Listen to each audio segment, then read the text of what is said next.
Manchester, England. Reuters apologising for losing her Conservative Party's majority at a June election. Prime Minister Theresa May responded to her critics on Sunday by saying she had the right strategy to lead Britain and win a Brexit deal. May, who has faced calls from within her party to step down, wants to use the Conservatives' annual conference in the northern English city of Manchester this week to try to reset her agenda, offering money to students and those people she once described as just about managing in Britain. In an interview with BBC television, she dismissed talk of rifts among top ministers, saying they were united on their programme and, more importantly, Brexit. That came a day after Foreign Minister Boris Johnson, perhaps May's biggest rival, set out 4 personal red lines in the complex talks with the EU. But with thousands of protesters demanding Britain stay in the European Union just outside the conference gates, May has a long way to go to unite not only her governing party, but also the country after last year's divisive referendum vote. "We've listened to the message that came from that June election. But I've been very clear. I called the election, I led the campaign, I take my responsibility, and I'm sorry that some very good members of parliament lost their seats," May said in an appeal to those party members still angry over the vote. "What I have is a cabinet that is united in the mission of this government and agreed on the approach that we took in Florence," May said about a speech she made in Italy last month to try to kickstart Brexit talks that had all but stalled. "Boris is absolutely behind the Florence speech and the line that we have taken." Divisions in her cabinet have broken out into the open, with ministers using the media to air their differences, not only on Brexit, but also on the government's approach to austerity, with many Conservatives concerned about the growing appeal of the main opposition Labour Party.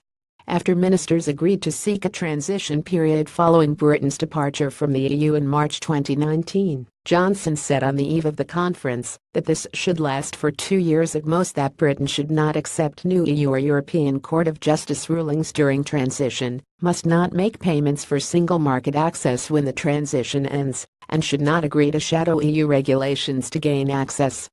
While not a clear departure from May's own stance, it increases pressure on her not give too much away in the talks to unravel more than 40 years of union with EU negotiators, who say they have yet to make enough progress to move to a discussion of the two sides' future relationship.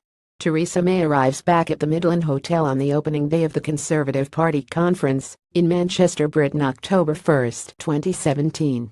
Reuters. Shanna Mackay, another contender to replace May, the leader of the Scottish Conservatives Ruth Davidson, told the conference it was time to unite behind our leader to get the best deal for us and the right deal for Europe as well. Weekend following a bullish Labour conference last week, May hopes to fire up thousands of Conservative Party members who feel let down by a disastrous election campaign, when their leader was dubbed by critics the Maybit for her repetition of slogans.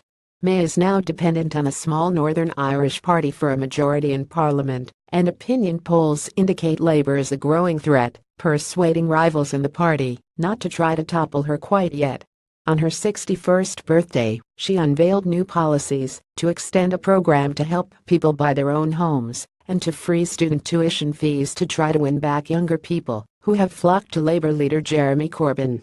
She offered Brexit supporters a promise that she would walk away if she could not get a good deal, saying the government was working on plans for a no deal, and tried to keep pro-campaigners on side by saying she wanted an agreement.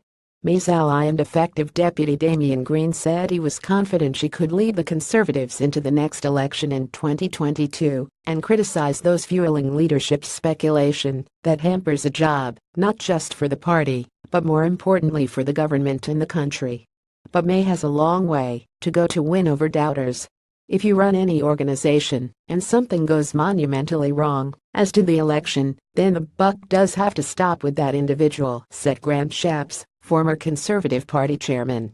The reality is, every serious person knows, of course she can't lead us into the next election. Additional reporting by Guy Falconbridge, editing by Ralph Bolton and Dale Hudson. Or Standards Thompson. Reuters. Trust principles.